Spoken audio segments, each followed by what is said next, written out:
1. Sun Tzu said, "The control of a large force is the same principle as the control of a few men. It is merely a question of dividing up their numbers." 2. Fighting with a large army under your command is nowise different from fighting with a small one. It is merely a question of instituting signs and signals.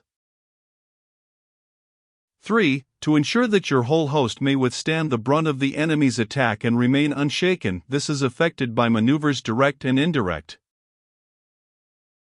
4. That the impact of your army may be like a grindstone dashed against an egg, this is effected by the science of weak points and strong.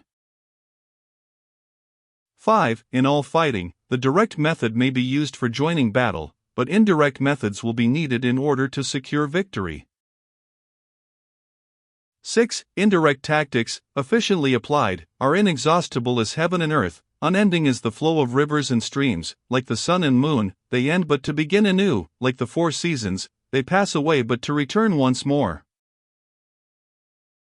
7. There are not more than 5 musical notes, yet the combinations of these 5 give rise to more melodies than can ever be heard. 8. There are not more than 5 primary colors, blue, yellow, red, white, and black, yet in combination they produce more hues than can ever be seen.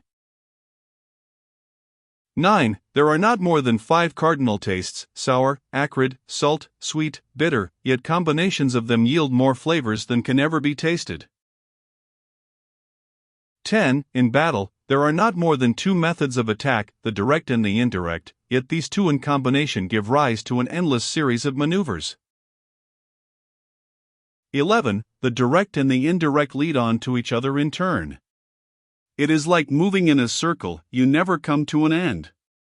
Who can exhaust the possibilities of their combination?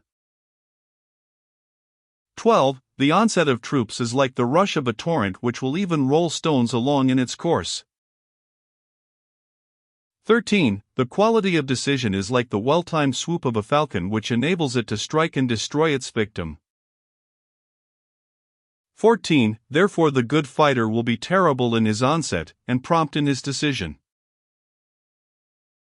15. Energy may be likened to the bending of a crossbow, decision, to the releasing of the trigger.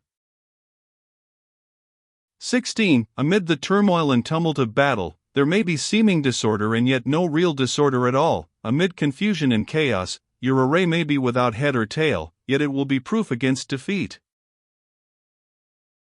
17. Simulated disorder postulates perfect discipline, simulated fear postulates courage, simulated weakness postulates strength.